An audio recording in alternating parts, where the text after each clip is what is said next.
So, welcome on board po, Kalipi, brother, sa ating pong pagiging pong henyo at makabayan, makadiyos, makabansa, makatao sa ating pong paglilingkod na to. Nasa Kandungan Bayan po tayo sa Kapwa Medical Missionary Philippines. Yan po ang operative para po sa lahat ng nangangailangan po ng tulong. Ano po nangyari sa inyo? Para po kayong may mano-mano, ano yan?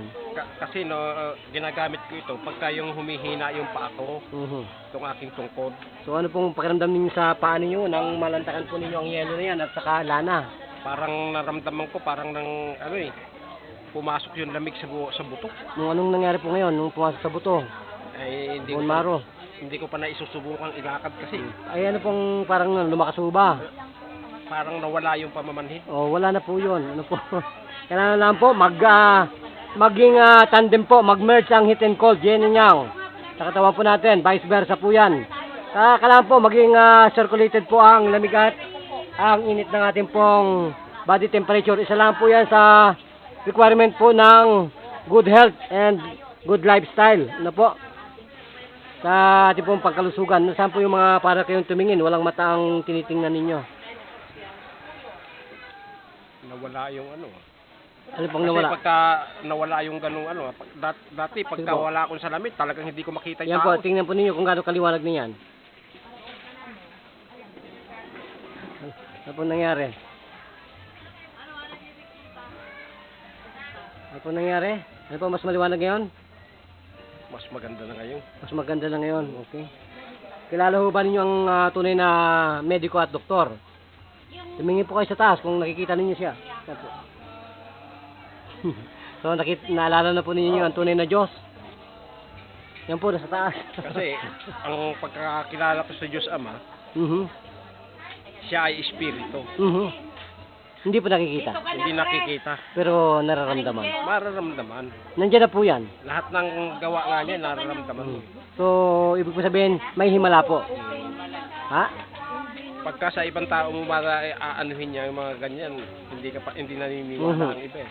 Kanya ako, sabi ko, naniniwala ako kako.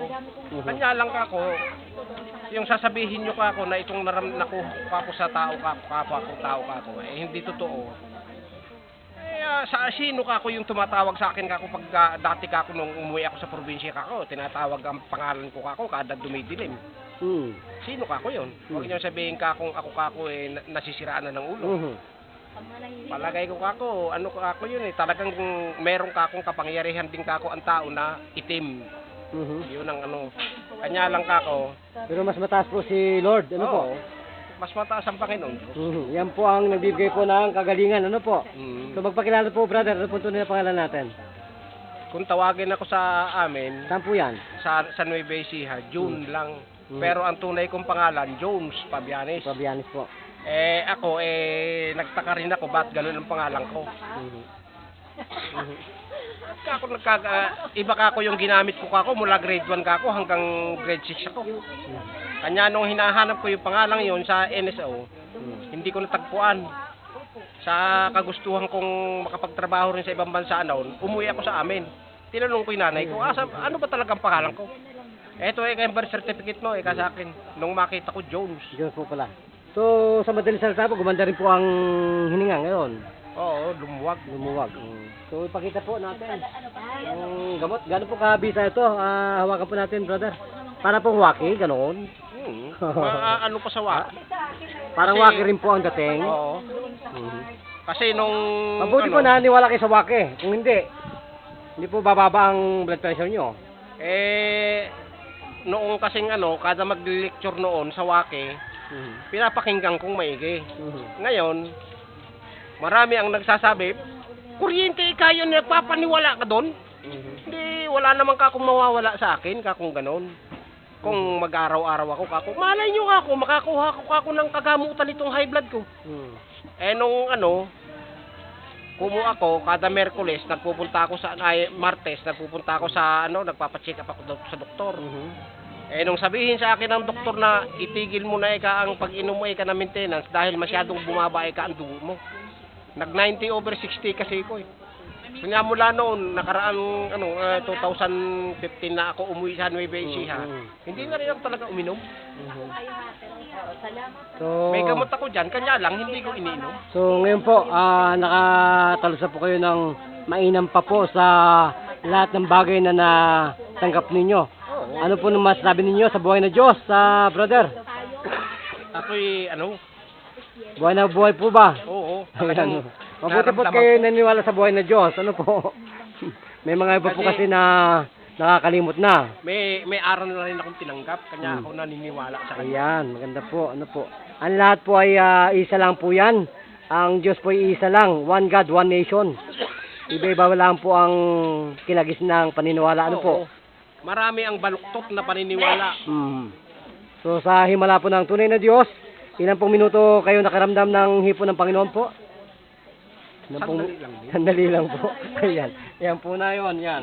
Sabi po ninyo parang namamanid. Saan po ang manid kanina? Oo, ito kanina. Meron pa po? Wala nang mali. Wala na po. Okay. Magpasalamat na po sa Diyos. Sige po, brother.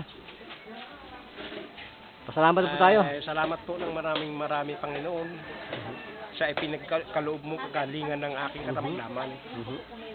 Na sana po magtuloy-tuloy ito upang sa ganoon ako ay makapagtrabaho muli upang kayanin ko pang buhayin ng aking sarili pati na ang aking mga apo. Sa inyo po ang lahat ng karangalan at ang kapurihan. Ako sa gabi pag ako nananalangin talagang iniiyak ko Kayo na po lang. pala ay INC. Hindi po. Ano po? Iglesia po ng Diyos. Ang main pit na kalaban ng INC. Yan po ba? Si Brad Ennis. Brother Soriano po yan. Ang dating daan po. Opo. Yan po ay isang natin na talagang binibigyan po ng presensya at pagtalima at sa kabuhay po ng kanyang binabanggit sa Bible na talagang napakasarap pong mapakinggan sa tainga. Ano po? So wala na po ba kayo dadagdag? Wala na po. Yan na lang po ang O kung ganun po, magpapasalamat po tayo at magpapaalam. Maaring pagdating ng Sabado uli, magpapasalamat uli ako sa Opo, nandiyan na po ang kagalingan. At ang kinin na po natin, brother. Tanggapin na po at ang kinin natin ang kagalingan ng Diyos. Ano po? Ito pa rin po ang kaysa isang papatol at nagbabalita po sa atin lahat. At sabi po, kayo po ang tunay na bida. At muli po, kayo po ang aming pong pinaglilikuran sa abot po ng aming makakaya. Nagpapatol po at nagpapasalamat sa atin lahat, brother Junukay. Ugayri po.